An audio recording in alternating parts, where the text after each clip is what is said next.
शिर्डी लोकसभा 2024च्या निवडणुकीपूर्वी भाऊसाहेब वागचौरे हे ठाकरे गटात दाखल झाले। तिकिटासाठी त्यांनी पक्षप्रवेश केला। त्यांनी साईबाबांची शपथ खोटी खाल्ली होती, आशांवर विश्वास ठेवू नये व त्यांना उमेदवारी देण्यात येऊ नये अशी मागणी वंचितच्या प्रवक्त्या उत्कर्ष रुपोते यांनी केली होती। तत्कालीन काँग्रेसमध्ये असलेल्या रुपोते या लोकसभेसाठी आघाडीकडून इच्छुक होत्या। मात्र ठाकरेंनी वागचौरेंवरती विश्वास दाखवला व पुन्हा एकदा ठाकरेंना आता धक्का बसण्याची शक्यता आहे। यामुळे उद्धव ठाकरेंनी उमेदवारीबाबत घेतलेला तो निर्णय चुकला अशी टीका आता सोशल मीडियावरती होऊ लागलेली आहे। भाऊसाहेब वागचौरे नेमके आहे तरी कोण, त्यांची राजकीय कारकीर्द काय आहे ही आपण सविस्तर जाणून घेऊयात। भाऊसाहेब वागचौरे यांची ओळख प्रशासकीय अनुभव असलेले आणि नंतर राजकारणात सक्रिय झालेले नेते असे आहे। ते श्री साईबाबा संस्थान ट्रस्ट शिर्डी चे मुख्य कार्यकारी अधिकारी म्हणून देखील कार्यरत होते। तसेच जिल्हा परिषद आणि ग्रामीण विकास विभागातील विविध पदांवरती त्यांनी सेवा बजावली होती। त्यांची राजकीय कारकिर्दी पाहिली तर 2009च्या लोकसभा निवडणुकीत त्यांनी शिवसेनेतर्फे शिर्डी मतदारसंघातून विजय मिळवला। विशेष म्हणजे या निवडणुकीमध्ये त्यांनी रामदास आठवले यांचा पराभव केला होता।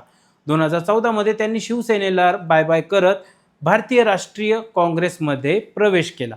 त्यानंतर काही काळाने ते भारतीय जनता पक्षामध्ये देखील गेले। 2019 मध्ये भाजपशी त्यांचे संबंध तुटले। त्यानंतर 2023 मध्ये त्यांनी पुन्हा एकदा शिवसेना बाळासाहेब ठाकरेमध्ये प्रवेश केला।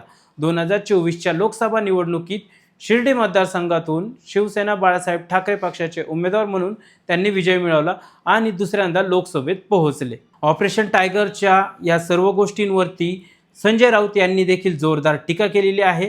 त्यांनी ट्विट करत म्हटले, अपना सपना मनी मनी, महाराष्ट्रातील खासदारांना विकत घेण्यासाठी तब्बल 15 कोटींचा ॲडव्हान्स देण्यात येत असल्याची माहिती धक्कादायक आणि घृणास्पद आहे, अशा आशयाचे ट्विट ठाकरे गटाचे खासदार संजय राऊत यांनी केले आहे। दरम्यान ठाकरे गटाचे शिर्डी लोकसभेचे खासदार भाऊसाहेब वागचौरे येत्या 2 दिवसांमध्ये शिंदे सेनेत प्रवेश करतील अशा जोरदार चर्चा आहेत। ते देखील दिल्लीत दाखल झालेले आहेत। तसेच राज्याचे उपमुख्यमंत्री एकनाथ शिंदे हे देखील दिल्लीत दाखल झालेले आहेत। अनेक खासदार देखील दिल्लीत दाखल झालेले आहेत। ओम बिर्ला या अध्यक्ष यांची देखील ते भेट घेणार आहे अशी चर्चा या राजकीय वर्तुळात सुरू आहे। त्यामुळे येणाऱ्या 2 दिवसात काय घडामोडी घडतात हे पाहणं महत्त्वाचं आहे।